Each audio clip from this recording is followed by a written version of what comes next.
ਕਿ ਇਹਨਾਂ ਆਸ਼ਕਾਂ ਦੇ ਵੱਖਰੇ ਮੁੱਲ ਹੁੰਦੇ ਤਾਂ ਹੀ ਰੁਲਦੇ ਆਸ਼ਿਕ ਮਲੰਗ ਬਣ ਕੇ। ਇਹਨਾਂ ਆਸ਼ਕਾਂ ਦੇ ਵੱਖਰੇ ਮੁੱਲ ਹੁੰਦੇ ਤਾਂ ਹੀ ਰੁਲਦੇ ਆਸ਼ਿਕ ਮਲੰਗ ਬਣ ਕੇ। ਕੱਚੇ ਰੰਗ ਨੂੰ ਬਦਲ ਕੇ ਪੱਕਾ ਕਰਦੇ ਉੜਦੇ ਵਿੱਚ ਅਸਮਾਨ ਪਤੰਗ ਬਣ ਕੇ।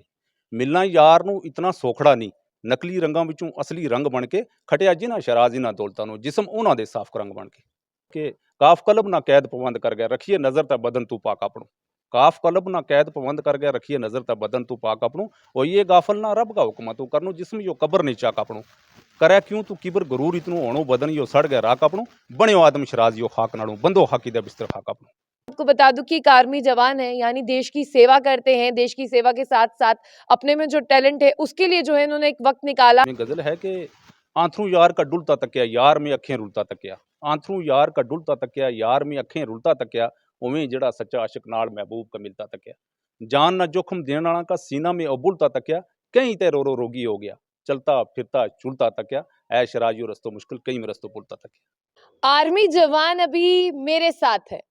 बहुत अच्छा लगता है जब हम किसी आर्मी जवान से जो है वो बात करते हैं, क्योंकि देश के लिए जो है 24 घंटे बात करें तो 24 घंटे जो है वो ड्यूटी देते हैं।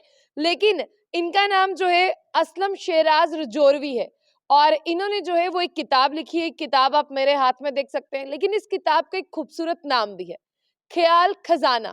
इस खूबसूरत किताब का एक नाम है।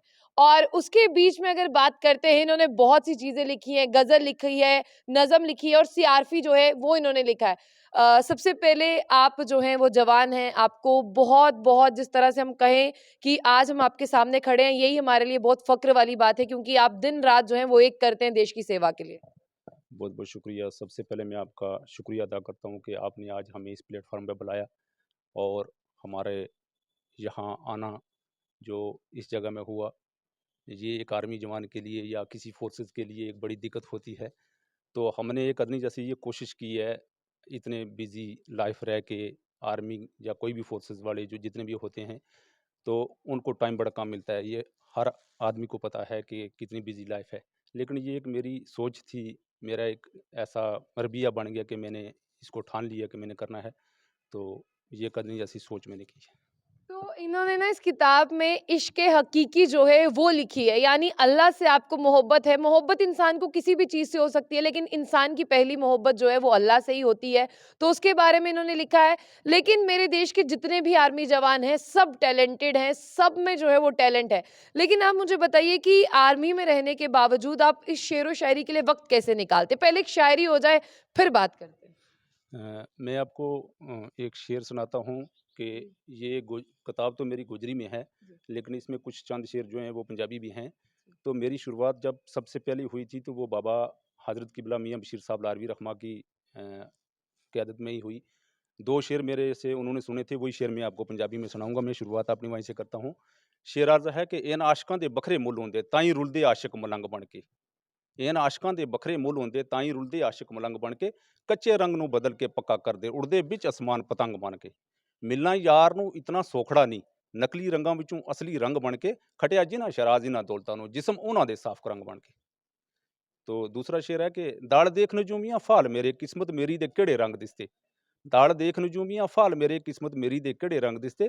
मारे जग ताने सच कौन जाने, दिलां सारियां नूं लगे जंग दिसते। दुख दर्द मेरे इथे कौन जाने, महरम दिलां दे जोगी मलंग दिसते। खटिया की शराज तो उम्र सारी, कच्ची डोर ता दूर पतंग दिसते।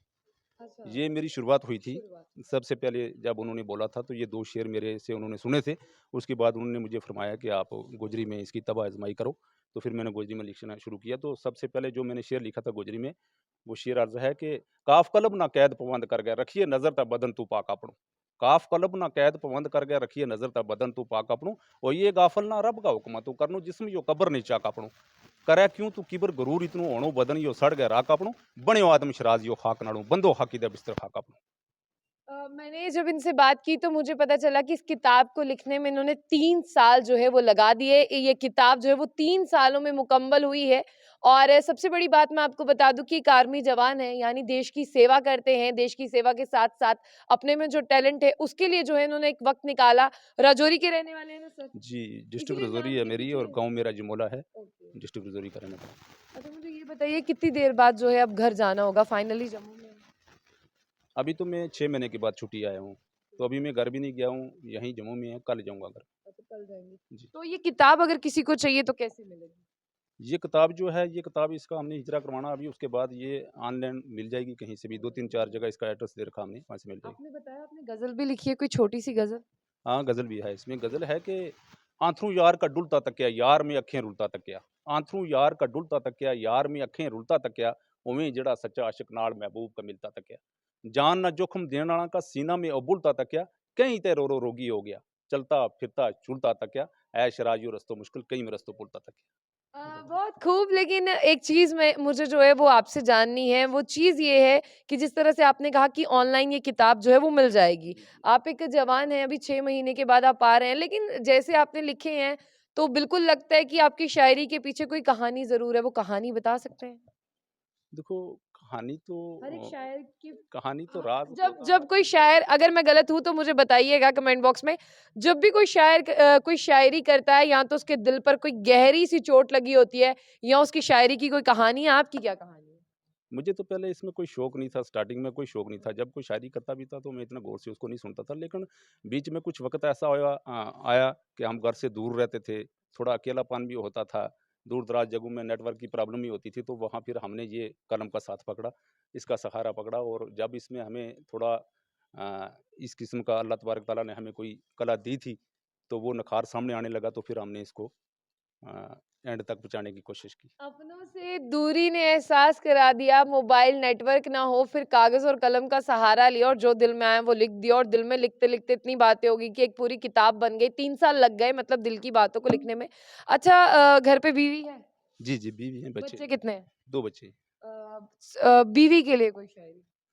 बीवी के लिए शायरी तो इसमें मैंने काफ़ी कुछ लिख रखा है, लेकिन ये इसकी हकीकी है। अब नहीं, अलग बीवी किसी के की नाम बीवी के लिए नहीं कहना, अपनी बीवी के लिए कहना है। नहीं, अलग बीवी के लिए तो कुछ नहीं है इसमें मैंने लिखा, क्योंकि ये माँ के लिए लिख रखा है मैंने, बाप के लिए लिख रखा है, अच्छा, ऐसे कई शेर हैं इसके अंदर, ठीक। जो हमने लिख रखे हैं। माँ के लिए? एक हाँ, माँ के लिए शेर मैंने लिख रखा है इसमें, तो मैं थोड़ा-सा इसको निकालूँगा फिर, तो इसमें लिखा मैंने इसके लिए कि मावा माँ जैसी ना कहे, माँ जैसी ने कहे और नेमत, मामा बाज उजाड़ ये कार दिसे, रोवें बैस के ती प्रदेश अंदर, खाली मावा का बेड़ा दा दर्द से, टूटे फखर ते मान सम्मान तीगा, सुखता पानिया जिसरा सर दिसे, रोवें बैस के उम्र शराज सारी, तक कौन ये लगावा शर दिसे। माँ के बिना कोई भी अगर उसकी बच्ची है या उसके बच्चे हैं, तो कोई दर्द महसूस नहीं करता। बिल्कुल। जी, जी। अच्छा चलो, अब इनकी बीवी तो वाक़ई में इस इंटरव्यू के बाद इन पे बरसने वाली है, जिस तरह से रजौरी में भी बर्फ़बारी हो रही है, या बिल्कुल मुझे लगता है कि आपकी बीवी ज़रूर गुस्सा करेगी, और मैं ये बिल्कुल नहीं काटने वाली हूँ कि इन्होंने बीवी के लिए शायरी जो है वो नहीं लिखी है। तो आपको कैसे लगा? मेरे साथ आर्मी के जवान थे, आर्मी के जवान जो है घर से दूर रहते हैं, और अपने दिल की जो भी कहानी थी, असलम शेराज़ रजौरवी ने वो लिख दी है। अगर आपको इनके दिल की कहानी पढ़नी है तो आपको इस किताब पर पढ़नी है। कुछ देर बाद ये आपको ऑनलाइन भी मिल जाएगी, और इस किताब का नाम है ख्याल खजाना। तो सर, बहुत-बहुत अच्छा लगा आपसे बातचीत करके। शुक्रिया, शुक्रिया मैम। तो आपका चलिए, शुक्रिया बहुत-बहुत कि आपने हमें इस प्लेटफ़ॉर्म पे बुलाया और हमारा जो आवाज़ है वो लोगों तक पहुँचाई। बहुत-बहुत शुक्रिया। तो चलिए, आप थैंक्स। हमारे कमेंट बॉक्स अपनी राय जो है वो ज़रूर रखिएगा।